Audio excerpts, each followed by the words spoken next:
The hospital walls were silent, almost watching me. Their pale green paint had begun to peel, curling like dry skin. The fluorescent lights flickered above me, a faint hum echoing through the empty corridor. I sat there on the examination bed, the paper beneath me crinkling each time I moved. My hands wouldn't stop trembling. My husband's friend, Dr. Fahad, was the one doing my checkup. He was usually talkative, always filling the silence with medical facts or harmless jokes. But today his face had gone pale. His eyes darted from the test results to me and back again. Sweat gathered on his forehead, and for a moment, he just stood there frozen, his lips slightly parted as if he wanted to speak but couldn't. I watched him in confusion. "Fahad, what's wrong?" He swallowed hard. Then, with a slow and deliberate motion, he leaned closer. His voice was low, barely audible. "There's poison in your body, coming from your own kitchen." For a moment, my heart stopped. What do you mean?" I stammered. He glanced nervously toward the door, then back at me. "You can't tell anyone I told you this, especially not your husband." My stomach turned cold. "Why?" He hesitated, then closed the file softly, as if sealing a secret inside. He said, "Someone close to you is killing you slowly." I felt the air vanish from the room. The sound of the clock ticking above his desk became painfully loud. "Are you sure?" My voice broke, trembling between disbelief and fear. He nodded once. "It's arsenic. Small traces, just enough to make you weak, dizzy, nauseous, but over time, it builds up. You'd think you were just falling sick, until it's too late." I couldn't speak. I just sat there, numb. He handed me a small envelope with his card inside. He said, "I'll help you, but you have to act normal. Go home, don't confront anyone yet. Observe. Be careful what you eat or drink." That night I didn't sleep. I lay beside my husband, my body stiff, my eyes fixed on the ceiling. He slept peacefully beside me, one arm resting over my waist, his breathing calm. I watched him, the words echoing in my head. "Someone close to you is killing you slowly." In the morning, he smiled at me like he always did. "You look pale," he said. "Didn't sleep again?" I forced a smile. "Just a little headache." "Don't worry," he said, pressing a kiss to my forehead. "I'll make you some tea." The mention of tea made my chest tighten. My husband loved making it for me every morning. For years, it had been our little ritual, his way of showing care. But now I couldn't shake off the warning. As he walked toward the kitchen, humming softly, I felt my throat dry up. When he placed the cup before me, the aroma was familiar, comforting, and yet now it made my stomach churn. I stared at the golden liquid, steam curling upward. My reflection wavered on the surface. He sat opposite me, smiling. "Go on, before it gets cold." I hesitated. My fingers touched the cup, trembling. I lifted it slowly, pretending to take a sip, but let the tea barely touch my lips before setting it down. I said, "It's good." He nodded, content, then picked up his phone. "I'll be late tonight. New project." When he left, I sat there staring at the untouched tea, the words "poison in your body" echoing over and over in my mind. By afternoon, I couldn't take it anymore. I went into the kitchen, every sound amplified. The ticking of the wall clock, the faint hum of the refrigerator, the creak of the cabinet doors. I began checking everything. The flour, the rice, the salt. Then my hand froze on the sugar jar. It looked normal. White, fine crystals. But something seemed off. When I opened it, I noticed a faint, powdery layer at the top, slightly duller than the rest. My heart pounded. I dipped my finger in and rubbed it between my fingertips. The texture was too soft, almost dusty. Then I remembered the tea, the extra sugar. I grabbed a spoon, scooped a small amount, and held it up to the light. That's when I saw it, the faint white layer that wasn't sugar. I felt bile rise in my throat. It wasn't sugar at all. The door creaked open behind me. I froze. Slowly, I turned. My husband stood there, smiling, holding a cup of tea. His voice was soft. "I added extra sugar today," he said. "You've been looking tired lately." For a moment, time stopped. My hands went cold, my knees trembled. He set the cup down on the table and looked at me carefully. "Everything okay?"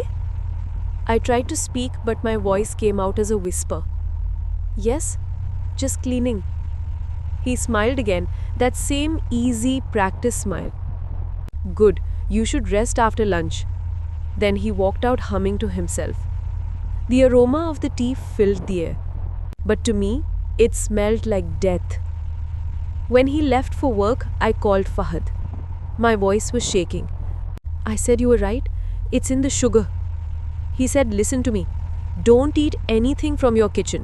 Get samples, I'll test them quietly." I followed his instructions, scooping small portions of sugar, salt, and tea leaves into sealed bags. Then I went to his clinic under the excuse of a follow-up. He took the samples without a word. The next evening he called. His voice was heavy. "It's confirmed. Arsenic trioxide, slow poison, lethal over time."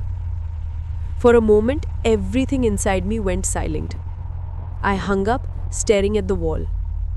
My husband's laughter echoed faintly in my memory. All the dinners we'd shared, the gentle touches, the whispered promises, everything now felt like a lie. That night, I didn't drink the tea. I pretended to, then poured it into the sink when he wasn't looking. I watched the golden liquid swirl down the drain, knowing it could have been the end of me. Days passed. He didn't suspect anything, but I began noticing things I'd missed before. The way he always insisted on serving me, the way he watched me eat. Once, I saw him stir something into my soup and he thought I wasn't looking. When I confronted him gently, he just laughed. "You're imagining things. You've been so stressed lately." The way he said it made my skin crawl. Fahad told me to come by one evening when the clinic was empty. "You can't stay there much longer," he said. "Whoever's doing this won't stop." But I couldn't just leave. I had nowhere to go. My parents were gone, my siblings distant. The house, our house, was all I had left. And part of me still wanted to believe it wasn't true, that maybe Fahad was wrong. Maybe there was another explanation.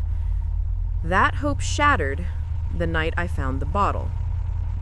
I had gone to the kitchen to get water when I saw him standing near the counter, his back to me. The faint clink of glass caught my attention.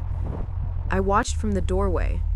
His hand moved quickly, pouring something into the sugar jar. Then he screwed the lid shut and placed it back. My heart pounded in my ears. I stepped forward without thinking. "What are you doing?" He turned sharply, his expression blank for a second. Then he smiled. "Oh, I was just cleaning the jar. You know how ants get into everything." But I'd seen it. The small glass vial half hidden behind his back, transparent, with a pale residue at the bottom. I recognized it instantly. I walked closer, slowly. "What's in your hand?" He hesitated. "Nothing." "Show me." His smile faded, his jaw tightened. "Don't start this again. You've been acting strange lately. Maybe you need rest." I reached out, grabbing his wrist. The vial slipped from his hand and shattered on the floor. A sharp chemical smell filled the air. For a moment, we both just stared at it. Then he spoke, voice calm but cold. "You shouldn't have seen that." Fear rooted me to the floor. His eyes had changed. No warmth, no love, just something dark and detached. I turned and ran. He grabbed my arm, pulling me back hard. "You think you can leave me now, after everything I've done for you?" His voice trembled with rage. "Why?" I screamed. "Why are you doing this?" He leaned close, his breath hot against my ear. "Because you were leaving anyway. I saw the messages. You and Fahad. Don't deny it." "What?" I gasped. "He's just a doctor. Liar!" He shoved me against the counter. "You were always too close to him." Pain shot through my shoulder. I tried to push him away, but he was stronger. The broken glass crunched under his shoes as he pressed his hand to my throat. Then, a sound. A knock at the door. He froze. The knock came again, louder this time. "Police! Open up!" He looked at me in disbelief. I coughed, gasping for air. "Fahad," I whispered. His eyes widened. He turned toward the back door, but it was too late. The police broke through, shouting orders. Within seconds, they had him pinned to the ground. I collapsed to the floor, shaking, barely able to breathe. The officer helped me up, asking questions I couldn't answer. All I could do was stare at the shattered vial, its contents spreading across the tiles like a ghost of what could have been my end. Later, I found out that Fahad had gone to the police after confirming the poison. He'd risked his career, his friendship, everything to save me. My husband never spoke during the trial. He just sat there, his expression blank, as if his soul had already left him. They said he'd planned it for months, buying arsenic under false prescriptions, mixing it in small doses. When the sentence came, life imprisonment, he didn't even look at me. Now, months later, I still can't enter the kitchen without shaking. I live alone, far away from that house. Some nights, I wake up thinking I smell tea brewing, that same sweet, deadly aroma. And every time I do, I remember the doctor's whisper. There's poison in your body, coming from your own kitchen. He wasn't just warning me, he was giving me back my life.